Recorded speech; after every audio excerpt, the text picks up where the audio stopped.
Assalamualaikum and good day everyone. So today we are going to continue with the last lecture for chapter 4, which is the fifth lecture.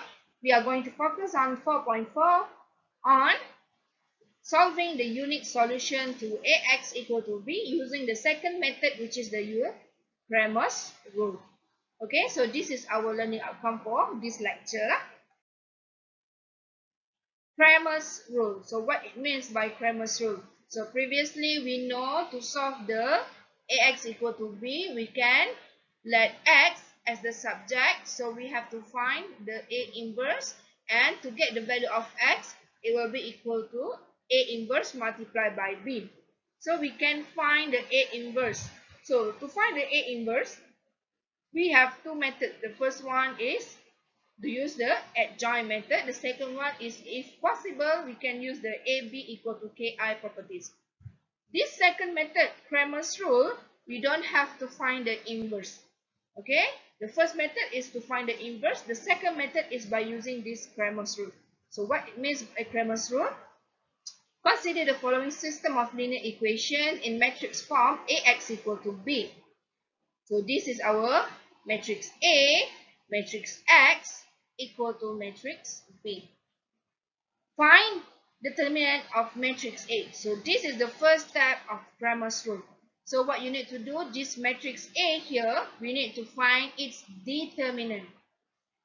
Okay, so to find determinant, we can apply finding the determinant along the column or along the row. It's up to you guys. Okay, so now if we find out already what is the determinant of A, we can check by using your calculator. Every time you do this, you can check by using calculator. Okay, so during the examination, after you do the working letter, then you can check by using calculator. If it's an objective question for the PSPM, means that you can directly use the calculator. And then the second step for Cramer's rule, after you find out the determinant of matrix A, you need to replace the column of A in n by 1 matrix B and find the determinant for each. Okay, so now this matrix A is a 3 by 3 matrix. So for A1, we replace the first column of matrix A with the matrix B. So matrix B is B1, B2, B3, right? So this is matrix B. So we take this value of matrix B here, we replace it in the first column of matrix A. Okay? And then the same for A2 and A3. So for A2, we replace on the second column of matrix A, and A3 we replace on the third column matrix A. Okay, so we replace the element on each of the columns. So now we have determinant of A1, determinant of A2, determinant of A3. Now what we do with all of these determinant? Step 3. Then the solution is given by. Directly we get the solution where the first answer for x is equal to matrix X equal to x1, x2, x3. So we can directly get the solution of x1, the element of matrix X, equal to determinant of A1 divided by determinant of matrix A. For x2, determinant of A2 divided by determinant of A. X3 equal to determinant of A3 divided by determinant of matrix A. So directly we get the answer. We don't have to find the inverse or anything. Just use the Cramer's rules to get the value directly, x1, x2, and x3. Okay? Now let's do some example. So solve the following system using Cramer's rule. So this is the system of linear equation with 3 variables. So what is the first thing we need to do? As usual, we have this in the form of system of linear equation. We have to change into matrix form. So what is the matrix form of this system of linear equation? So for A will be the coefficient matrix. So every coefficient is equal to, here is 1, -1, 2. 1, 1, -3. So 1, -1, 2, 1, 1, -3. And the last one, 2, 3, and 1. Okay, and matrix B equal to x1, x2, x3. And matrix X equal to x1, x2, x3. and matrix B equal to 3, negative 11 and 9. Okay, then we can continue with the first step of the Cramer's rule, which is to find out the determinant for matrix A. Okay, so how to find determinant? By using the first row or first column or second row or second column, third row or third column. So now for this question, we will use the row number 1. Okay, so row number 1, we have element 1 and positive coefficient for the cofactor, and determinant eliminating first row and first column, we have 1, negative 3, 3 and 1. And then minus, because the coefficient of factor will be negative, right, of element of A12, and eliminating the row 2, so we have 1, negative 3, 2, 1. And the last one, plus with 2, multiply with the minor, we have positive because of the positive cofactor coefficient. So we have the remaining, close the third column, we have 1, 1, 2, 3. Okay, so 2 multiply determinant of 1, 1, 2, 3. Now find the results for this determinant. So this is 1 minus 9, we get 10. And then negative and negative will be positive 1. And then here 1 plus 6 is 7. And then for this one, plus 2 multiply with 3 minus 2, which is equal to 1. So the final answer is equal to 19. So this is for the first step, which is the determinant of matrix A. The next step, step 2, what we need to do is to find the A1, A2, A3 and find the determinant for each. So A1, determinant of A1, so we replace the first column here, 1, 1, 2, with the value of matrix B. So we will have 3, negative 11, 9 and negative 1, 1, 3, 2, negative 3, 1. So the only thing we replace is the first column for A1. So the same thing, we can use the first column or first row, second column or second row. It's up to you lah. But we need to find the determinant. So here by using column number 1. Okay. So they use column number 1. So it's going down lah here. So we have 3 positive in front because of positive cofactor here. And multiply by the determinant, they eliminate here. So we have 1, negative 3, 3 and 1. And then minus negative 11. Multiply by, eliminate the second row pula. So negative 1, 2, 3, 1. And then plus the last element 9. Multiply by, eliminating the third row. So we have negative 1, 2, 1, negative 3. So find the answer for this A1. So we have 1 plus 9 is 10. So 3 multiplied by 10. And then negative will be positive. And here negative 1 minus 6 is negative 7. So plus 11 multiplied by negative 7. And the last one is 3 minus 2 is 1. So 9 multiplied by 1. So we have the answer of negative 38. Okay, so this is step 2. So we are not finished yet for the step 2. We need to continue for A2 and A3. So for A2, so we replace the second column with the matrix B. Element in matrix B. 3, negative 11, 9. So find the determinant. So here they want to use column number 2. It's up to you guys. You want to use which column, which row. Doesn't matter. Okay, you will get the same answer. So here for the second column, so we have 3. So this element here, the cofactor should be negative. That's why we have negative in front. And the minor here is close first row, second column. We have 1, negative 3, 2, 1. And then plus negative 11 of close second row, second column. We have 1, 2, 2, 1. And the last one plus minus 9. Okay, here is the third column. So we have negative. So 9 multiplied by determinant. Third row, second column, we have 1, 2, 1, negative 3. So what is the answer? It's negative 3 multiplied by 1 plus 6 is 7. Negative 11 multiplied by 1 minus 4 is negative 3. Negative 9 multiplied by negative 3 minus 2 is negative 5. So we have the answer equal to 57. So continue with A3. So A3, the matrix is replaced by, the matrix A is replaced by the matrix B in the third column.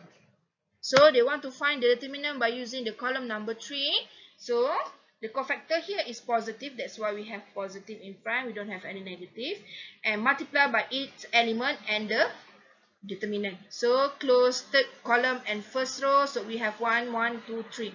And minus negative 11 of 1, negative 1, 2, 3. And plus with 9 multiplied by 1, negative 1, 1, 1. Okay, so the first element, the first value we have 3 multiplied by 1 plus 11, negative negative here we get plus. So plus 11 multiplied by 3 plus 2 is 5. And plus 9 multiplied by 1 plus 1 is 2. So the answer here is 76. Okay, now we finish the step number 2. So the final step of Cramer's rule is to find the value of x1, x2, x3 by using the formula. So what is x1? Determinant of a1 divided by determinant of a, which is equal to negative 38 divided by 19. So we have negative 2. For x2 is determinant of a2 divided by determinant of a. So what is determinant of a2 is equal to 57. So divided by 19 we get 3. And the last one for x3 is a determinant of a3 divided by determinant of a. So what do we get here? So we have 76 divided by 19, it's equal to 4. So directly we get the answer. So you can check this answer by using this first method, which is to find the inverse. So you will get the same results. Okay, so this is the method of Cramer's rule. So you have to use the Cramer's rule if the question asks you to. If they didn't say anything, you can use any methods. Okay. Okay, so for example 2, so we have this system of linear equation. We have to solve the following system using the Cramer's rule. Always the first step you need to do is to change it into the matrix form. So what is the coefficient matrix? So we have 1, negative 3, and 1. Here is 1, negative 3, and 1. 1, 1, 1, 2, negative 1, 1. Is it correct from coefficient matrix? Yes, 1, negative 3, 1, 1, 1, 1, 2, negative 1, 1. And then the variables matrix, which is the matrix X equal to, the variable we have here is X, Y, and Z. And the last one equal to the constant matrix on the right side, which is equal to negative 12, 0, and negative 8. So now I want you to try on your own by using the Cramer's rule, and I will give your answer later. So now you can pause this video and do on your own. After you finish, do the Cramer's rule step. Now let's check the answer. Okay, pause now. See the answer after this. So what do you get for determinant of A, determinant of A1, determinant of A2, and determinant of A3? So to find the value of X, this is the last step. So you can check whether you get the correct answer or not. So for X, determinant of A1 we get is actually equal to 8. And the determinant of A is equal to negative 4. So you have the answer for X is equal to negative 2. And for Y, it's not x1, x2, x3 because our variable matrix is x, y, and z.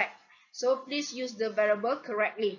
So for y, what do we have? Determinant for a2, so we have equal to negative 12. So negative 12 divided by determinant of a, which is equal to negative 4, it's equal to 3.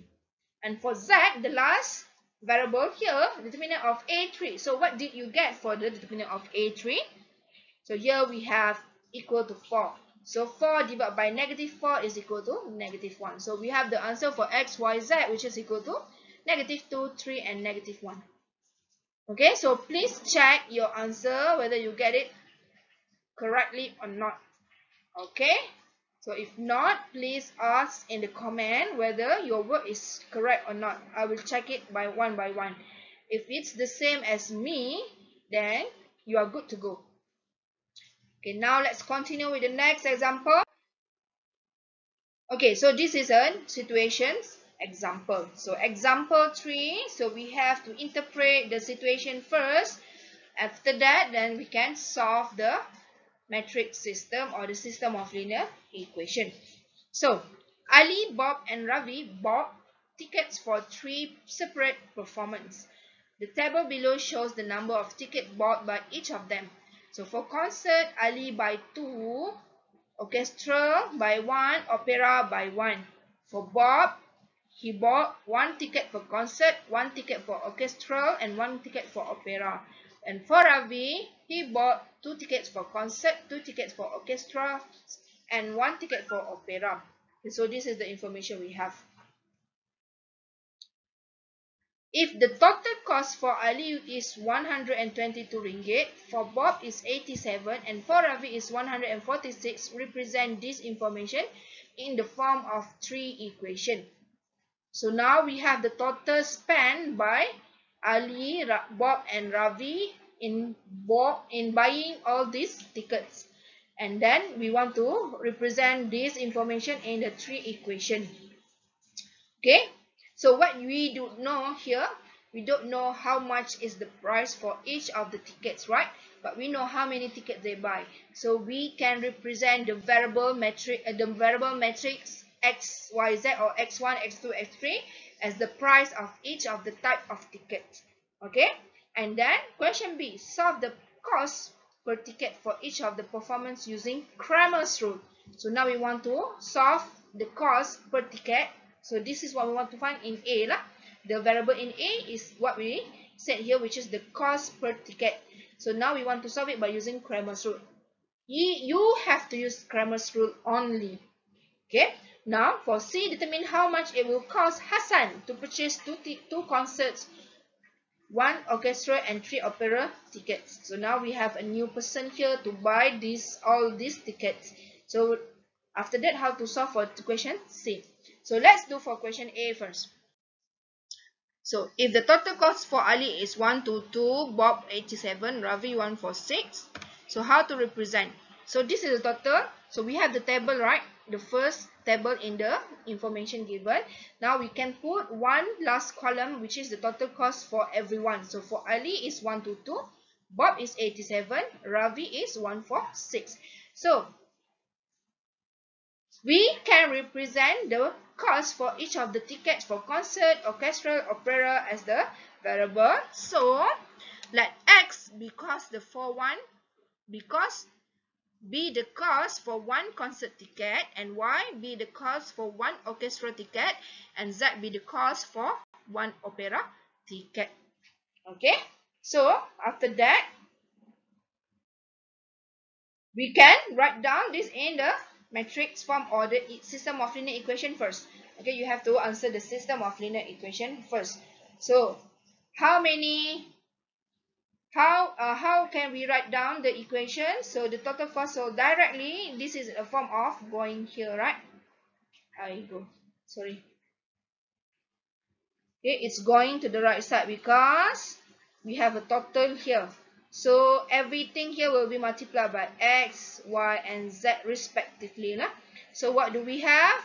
The right side will be the total. So we have equal of 1 to 2. So adding up everything. So we have 2X plus Y plus Z equal to 1 to 2. And for Bob is X plus Y plus Z equal to 87. And for Ravi is 2X plus 2Y plus Z equal to 146. So this is the answer for the first question, the system of linear equation. They didn't ask for the matrix form, so this is the final answer for part A. And then for part 2, solve the cost per ticket for each of the performance using Cramer's rule. So we have the system already. What you need to do, the first step to solve the variable matrix is to write down the variable into the matrix form. So what is the coefficient matrix? So we have 2, 1, 1, 1, 1, 1, and 2 to 1. And the variable matrix is x, y, z. And the constant matrix equal to 1, 2, 2, 87, and 146. And then we can start with the Cramer's rule step. The first step is to find the determinant for coefficient matrix A. This is matrix A. So determinant of matrix A, we can use any row or any columns. So here they use the first row.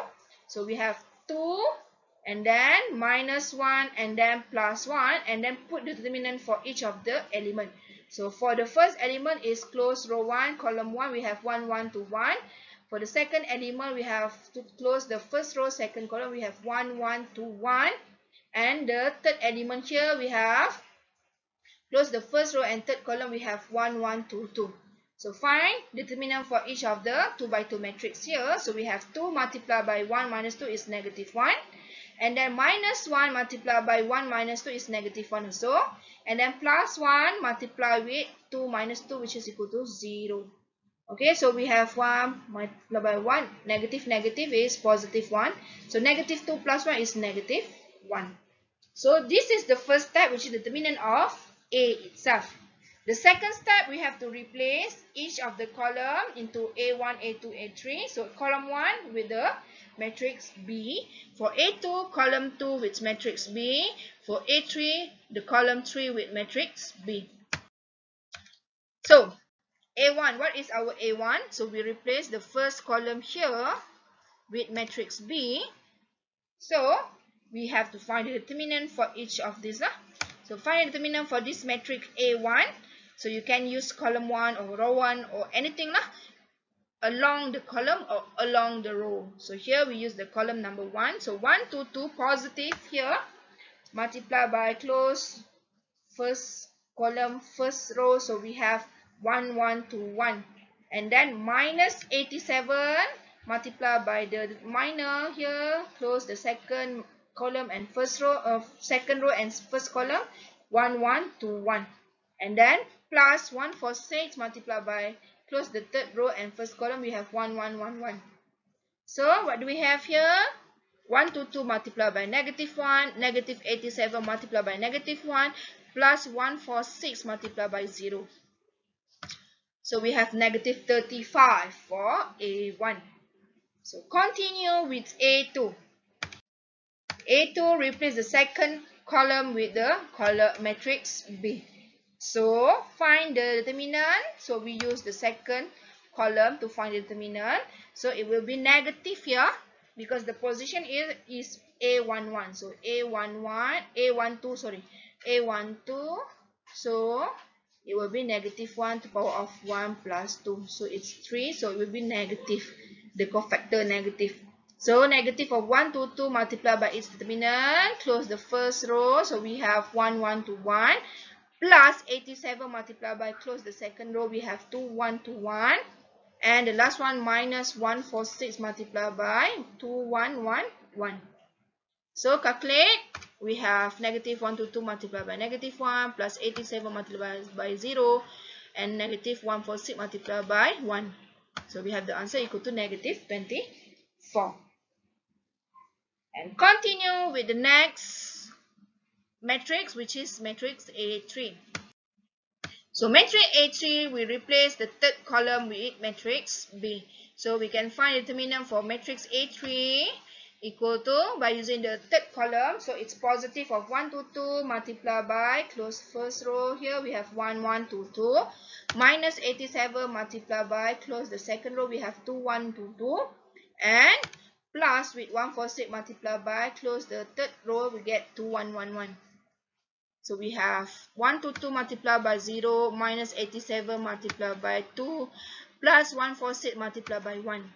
So the answer here is negative 28.